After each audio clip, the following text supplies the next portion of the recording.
되었습니다. 저는 사실 캐나다 로키 밴프는 가보지는 않았는데 제가 설교를 준비하면서 보니까 너무 아름답더라고요. 정말로 그 경치가 이루 말을 다 할 수 없을 정도로 장관이었습니다. 그러니까 이 부부가 거기 이사를 갔으니까, 여행이 아니라 이사를 갔으니까 너무 좋은 거예요. 그 절경이 너무 좋아가지고 매일 하나님 앞에 감사를 했답니다. 하나님 너무 감사합니다. 그런데 그 감사가 얼마 가지 않더랍니다. 1년쯤 지나자 더 이상 감사를 하지 않는 거죠. 당연하게 여기고 이제는 실전까지 난 것입니다. 저는 대양암을 봤을 때요, 우와 그랬거든요. 정말 좋더라고요. 근데 지금도 좋긴 좋아요. 그런데 한 번씩은 처음에 봤던 그 우와라는 그거하고 지금은 좋다 이 정도더라고요. 사람이 그래요. 어떤 눈으로 세상을 보느냐가 참 중요한 것 같습니다. 동일한 것을 보더라도 그것이 감사가 될 수가 있고 아니면 불평이 될 수도 있다라는 것입니다. 감사의 눈으로 세상을 보면 세상은 온통 감사한 것들로 가득 차 있는 것을 알 수가 있습니다. 아침에 수도꼭지는 다 트셨죠. 물이 나오는 거잖아요. 너무 감사하지 않습니까? 창문을 통해서 들어오는 빛을 보면서 감사할 수 있지 않습니까? 내 사랑하는 가족과 함께 있다라는 것도 감사할 수 있습니다. 우리 하늘샘 교회와 목장 식구들과 믿음의 동력자들이 있다는 거 감사할 수 있습니다. 공부할 수 있는 지혜와 일할 수 있는 건강과 기술과 재능이 있다는 것도 감사할 수 있습니다. 그리고 이 모든 것을 주신 하나님께 감사할 수 있습니다. 모든 것으로 하나님께 감사하는 여러분 될 수 있기를 주님의 이름으로 축복합니다. 하나님은 애굽 왕 바로의 손으로부터 이스라엘 백성을 구원하여 출애굽하게 하셨습니다. 그리고 하나님은 광야를 지나 조상들에게 약속하신 가나안 땅으로 이스라엘 백성을 인도하셨습니다. 출애굽과 가나안 입성, 이 모든 것은 하나님의 사랑입니다. 하나님께서 이스라엘 백성들을 사랑하셨기 때문입니다. 그러나 오늘 본문은 사랑의 하나님이 아니라 공의의 하나님이 나타납니다. 이스라엘 백성을 재판하러 오시는 재판장으로서의 하나님의 모습입니다. 1절부터 3절까지 함께 읽겠습니다. 전능하신 이 여호와 하나님께서 말씀하사 해 돋는 데서부터 지는 데까지 세상을 부르셨도다. 온전히 아름다운 시온에서 하나님의 빛을 비추셨도다. 우리 하나님이 오사 잠잠하지 아니하시니 그 앞에는 삼키는 불이 있고 그 사방에는 광풍이 불리도다. 아멘. 시편 성도 아삽은 하나님을 전능하신 이 여호와 하나님이라 부릅니다. 엘로힘 야훼입니다. 엘은 전능자입니다. 엘로힘은 모든 신성을 가지신 위엄하신 분입니다. 야훼, 이스라엘 백성에게 자신을 계시하신 분입니다. 엘로힘 야훼. 하나님께서는 모세에게 자신을 나는 스스로 있는 자라고 계시하셨습니다. 스스로 계신 하나님은 시작과 끝이 없으신 분입니다. 스스로 계신 하나님은 영원부터 영원까지 존재하시고 변함이 없으신 분이십니다. 재판장으로 오신 하나님의 모습 보십시오. 전능하시고 위엄이 있으시고 영원부터 영원까지 계시하시는 분이십니다. 하나님은 해 돋는 데서부터 해 지는 데까지 사는 모든 사람을 오라고 부르십니다. 법정적인 부르심입니다. 하나님이 오라고 부르시니 세상에 아무도 거절할 수 없는 부르심입니다. 세상 모든 사람들이 하나님이 계신 그 법정 앞에, 재판정 앞에 소환된 것입니다. 하나님은 모든 것을 삼키는 불과 광풍으로 재판정으로 들어오십니다. 하나님 앞에는 삼키는 불이 있고 그 사방에는 광풍이 붑니다. 하나님은 소멸하시는 분이시고 불과 항력적인 광풍이십니다. 불과 광풍은 재판장으로 오시는 하나님의 어미하신 현현, 명백한 나타나심입니다. 사람들은 하나님을 볼 수 없으니 존재하지 않는다라는 말을 합니다. 그들은 하나님이 존재하지 않으니 나는 믿지 않는다라고 합니다. 그런데 과연 하나님을 육안으로 볼 수 없다고 하여 하나님이 존재하지 않는다라고 말할 수 있을까요? 피조물 중에서도 육안으로 볼 수는 없지만 존재하는 것들이 많습니다. 공기는 눈으로 볼 수는 없으나 존재합니다. 육안으로 공기를 볼 수 없다고 하여 공기는 존재하지 않는다라고 말할 수 없습니다. 바람도 마찬가지입니다. 눈으로 바람을 볼 수 없기 때문에 존재하지 않는다라고 할 수 없습니다. 사랑하는 성도 여러분, 유한한 우리가 무한한 하나님을 볼 수 있다는 것 자체가 불가능합니다. 얼마 전에 계기 일식이 있었죠. 여러분, 그 태양을 여러분의 육안으로 정확하게 볼 수 있었습니까? 아니, 1분 동안 똑바로 쳐다볼 수 있었습니까? 볼 수 없습니다. 여러분이 태양을 정말로 똑바로 육안으로 본다면 여러분의 눈은 심각한 손상을 입게 될 것입니다. 태양은 피조물입니다. 피조물인 우리가 태양조차도 볼 수 없는데 어떻게 피조물인 우리가 창조주 하나님을 볼 수 있다라고 말할 수 있을까요? 유한한 인생이 무한한 하나님을 보여달라고 말하는 것은 후한무치입니다. 피조물이 자신의 정체성을 모른 채 우쭐거리는 뻔뻔함과 부끄러움의 극치인 것입니다. 시편 50편 3절을 보면서 하나님은 계시지 않다고 말할 사람이 있을까요? 시편 50편 3절을 보면서도 이 말씀을 하나님의 말씀으로 인정하지 않으면 어떻게 설명할 방법이 없어요. 저도 설명할 방법이 없어요. 성경을 하나님의 말씀이 아니라고 주장한다면 하나님을 알 수 있는 특별 계시는 더 이상 없습니다. 성경은 하나님의 현현을 명백하게 보여줍니다.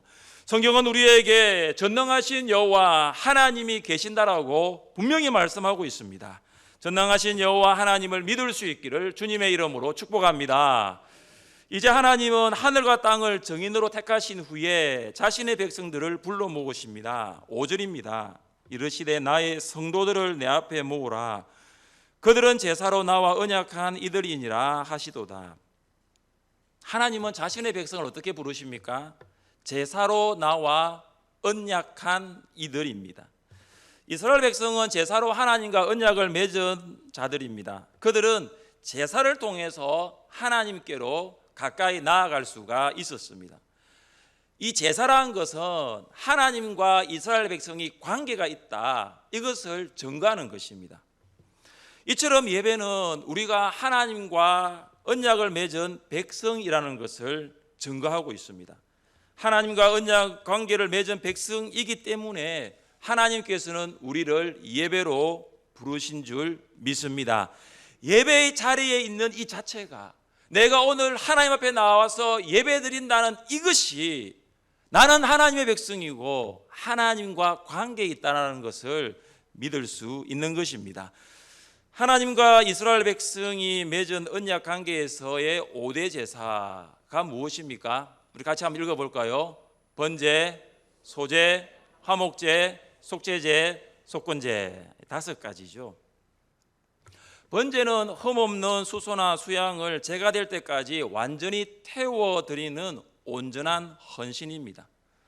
소제는 짐승이 아니라 곡식의 고운 가루를 불에 태워드리는 제사입니다. 화목제는 제물의 암수와 상관없이 감사를 표현할 때 드리는 제사입니다. 앞서 이야기했던 번제는 제물이 수컷이어야 됩니다. 그런데 화목제는 암수 상관이 없습니다. 화목 제물의 가슴과 오른쪽 뒷다리는 제사장들의 몫이었지만 그 나머지는 가족과 친척과 이웃들이 나누어 먹을 수 있습니다. 그래서 5대 제사 중에 제물의 일부를 나누어 먹을 수 있는 유일한 제사가 화목제입니다. 그래서 하나님은 수컷만이 아니라 암수 구분 없이 제물의 폭을 넓혀 놓으신 것입니다.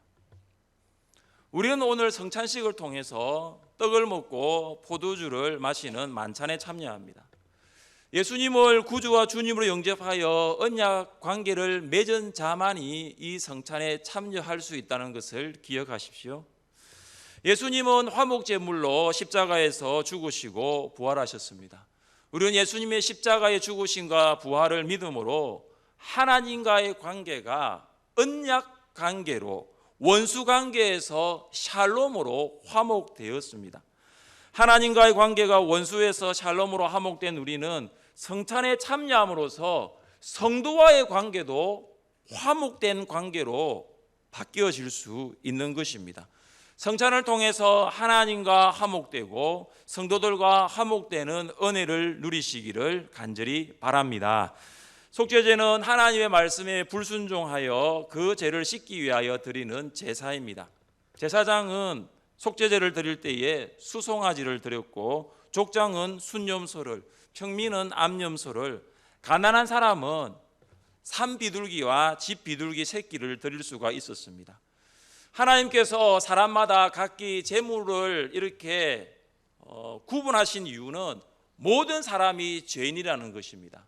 가난한 사람은 송아지를 드릴 수가 없습니다. 염소를 드릴 수가 없습니다. 그러나 산비둘기는 드릴 수가 있고 집비둘기의 새끼는 드릴 수가 있는 거죠. 그래서 모든 사람이 죄인이라는 거, 그리고 그 모든 사람은 하나님 앞에 죄 씻음을 마땅히 받을 수 있다는 것이 바로 속죄제입니다. 속건제는 하나님의 말씀에 불순종하여 용서받기 위해서 드리는 속죄제와 같지만 하나 더 추가되는 것은 피해를 입은 쪽을 보상하는 것이 포함됩니다. 예를 들어 이웃에게 죄를 지었을 때는 그 손해를 입힌 값의 5분의 1을 더하여서 배상을 합니다. 그리고 그 다음 흠없는 순양을 제물로 드립니다. 손해를 입힌 이웃에게 배상을 하고 하나님께 제사를 드리는 것이 속건제의 특징입니다. 자, 하나님께서는 이스라엘 백성에게 이 5대 제사를 통해서 하나님을 만나기를 원하셨고 하나님과 언약 관계를 맺기를 원하셨습니다. 자, 5대 제사 같이 한 번 더 해봅니다. 시작. 번제, 소제, 화목제, 속죄제, 속건제. 그런데 하나님은 기대하셨는데 이스라엘 백성은 하나님의 기대에는 미치지 못했습니다. 그래서 하나님은 이스라엘 백성들에게 두 가지를 고발하십니다. 그리고 그들을 재판정으로 부르십니다. 왜 이스라엘 백성들은 재판장으로 불려왔을까요? 첫째는 형식주의입니다. 8절입니다. 나는 내 재물 때문에 너를 책망하지는 아니하리니 내 번제가 항상 내 앞에 있음이로다. 이스라엘 백성은 매일 아침과 저녁으로 번제를 드렸습니다. 숫양 2마리를 드렸던 것입니다. 아침에 순양 1마리를 번제로 드리고 해질 때에 또 순양 1마리를 번제로 드렸습니다. 그들은 한 번도 그러지 않고 매일 이 제사를 드려왔습니다. 그런데 왜 하나님은 그들을 재판정으로 부르십니까? 제물에 대한 규정을 어겼기 때문일까요? 매일 순양 2마리를 드렸거든요. 얼마나 많은 순양을 드렸습니까? 하나님께서 이스라엘 백성들에게 하시는 말씀을 들어보십시오. 9절입니다. 내가 내 집에서 수수나 내 우리에서 순염소를 가져가지 아니하리니. 하나님 뭐라고 말씀하십니까? 내가 이제 너의 수소를 받지 않겠다. 내가 너의 드리는 순염소를 받지 않겠다라고 말씀하십니다. 수소는 크잖아요, 그죠? 큰 가축이잖아요. 순염소는 작은 가축이잖아요. 그러니까 하나님께서는 최고의 제물도 비싼 제물도 나는 받지 않겠다는 거죠. 왜 그렇습니까? 10절부터 12절입니다. 이는 삼림의 짐승들과 무산의 가축이 다 내 것이며 산의 모든 새들도 내가 아는 것이며 들의 짐승도 내 것이미로다. 내가 가령 줄여도 내게 이르지 아니할 것은 세계와 거기에 충만한 것이 내 것이미로다. 하나님께서 왜 받지 않는다고 하십니까? 숲속의 짐승과 수많은 산 짐승이 나의 것이라고 하십니다. 산에 있는 모든 새도 들에 있는 모든 생물도 하나님의 것이라고 하십니다. 수소나 순염소가 하나님께 필요 없는 이유가 무엇입니까? 이미 세상의 모든 것이 하나님의 것입니다. 하나님은 세상을 만드신 창조주이시고 세상을 다스리시는 주관자이십니다. 이방 사람들은 제물을 드리면 신이 그것을 먹는다라고 생각했습니다. 그리고 그 제물을 맛있게 먹인 신들이 그들에게 복을 주신다라고, 복을 준다라고 믿었기 때문에 제물을 바쳤습니다. 그러나 하나님은 이방 신과 다릅니다. 제물을 먹는 신이 아닙니다. 뭔가 부족하여서 이스라엘 백성들에게 나에게 순양을 가져오고 수소를 가져오라고 요구하시는 분도 아니십니다. 하나님은 이스라엘 백성의 5대 제사, 제사 방법, 제사 횟수에 대하여 문제 삼지는 않으십니다. 그들이 드리는 제물의 양과 질에 대해서도 문제 삼지 않으십니다. 그러나 하나님께서 문제 삼으신 것이 무엇입니까? 제물을 드리는 자의 자세입니다. 제사 방법 괜찮아요. 제물의 양도 괜찮아요. 횟수 괜찮아요. 그러나 가장 큰 문제가 뭐냐면 그 제물로 제사를 드리는 자의 자세라는 거예요. 예배자의 자세입니다. 이스라엘 백성이 드리는 예배자의 자세가 문제였다는 거죠. 우리 14절 말씀을 함께 읽겠습니다. 감사로 하나님께 제사를 드리며 지존하신 이에게 내 서원을 갚으며. 하나님은 지금 예배자의 자세를 문제 삼고 계신 것입니다. 예배에 있어서 중요한 것은 제물이 아닙니다. 예배자의 마음이에요. 예배의 본질은 감사입니다. 하나님께 무엇을 드렸으니 반대급부로 내가 무엇을 받겠다고 생각하는 그 예배는 올바른 예배가 아닙니다. 이것은 그레이입니다. 내가 하나님께 얼마를 드렸으니 얼마를 받고자 하는 것은 예배가 아닙니다. 흥정입니다.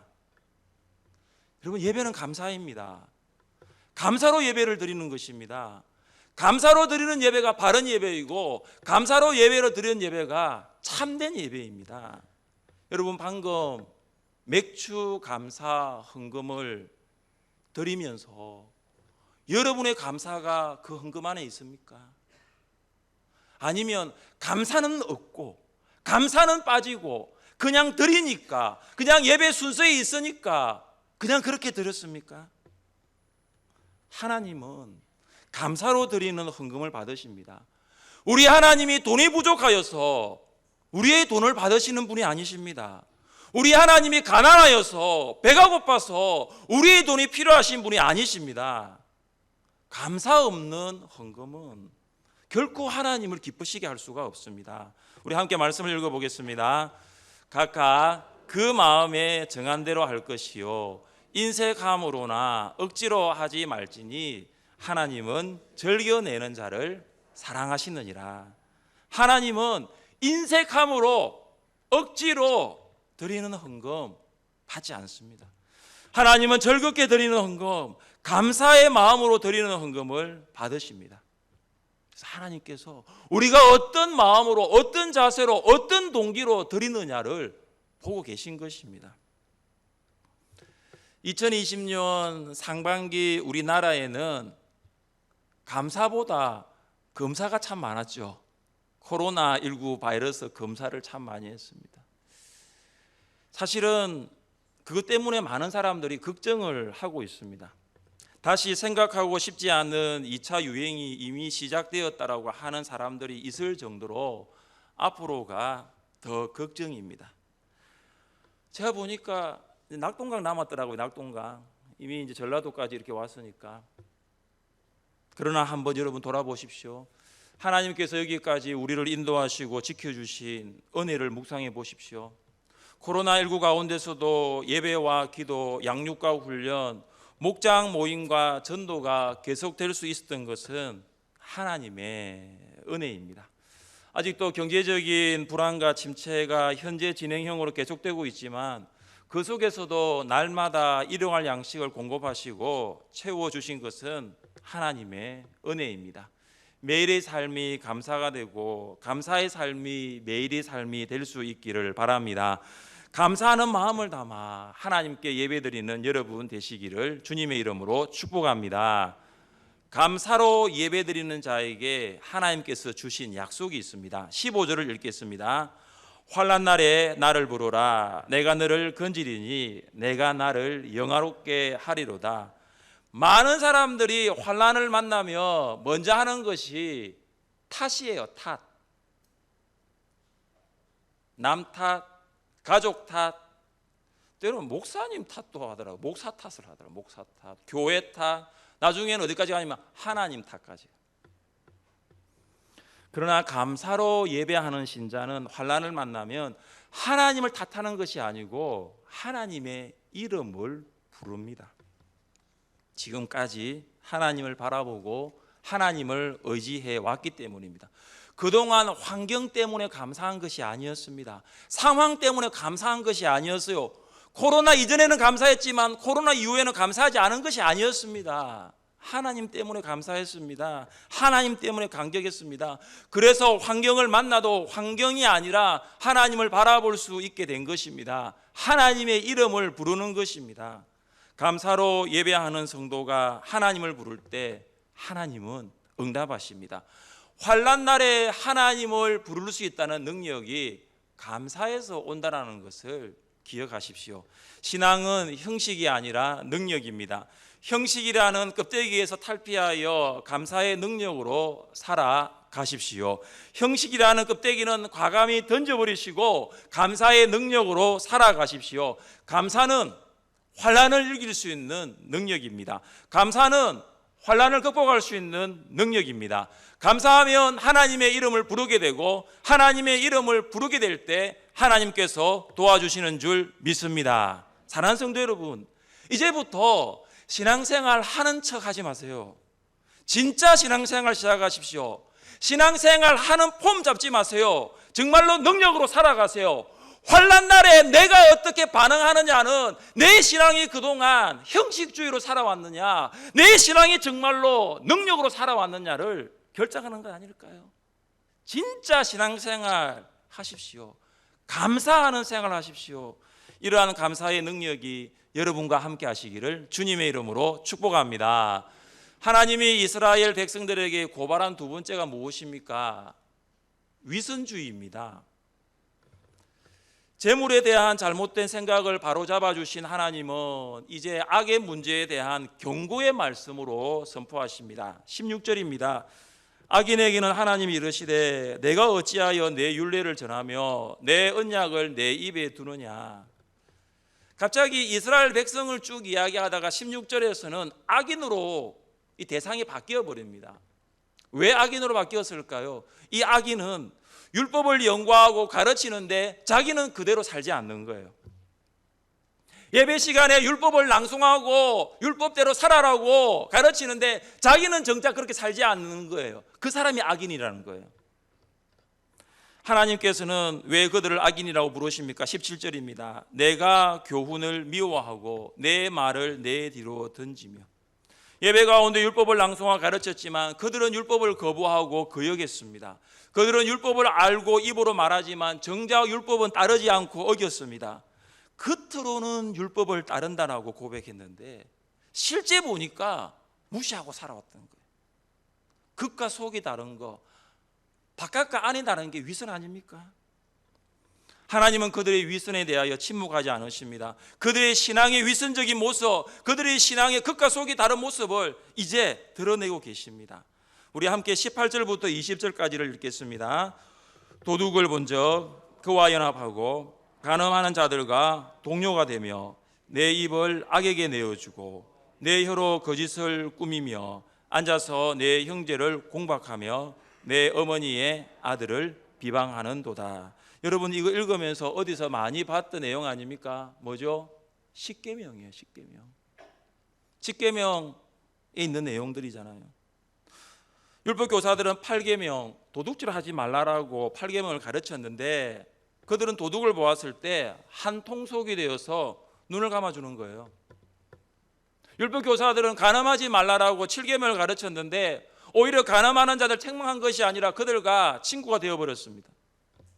내 이웃에 대하여 거짓 증거하지 말라고 9계명 가르쳤는데 오히려 그들이 악한 말과 거짓말로 혀로 사람들을 비방하고 거짓 증언을 늘어놓았던 거예요.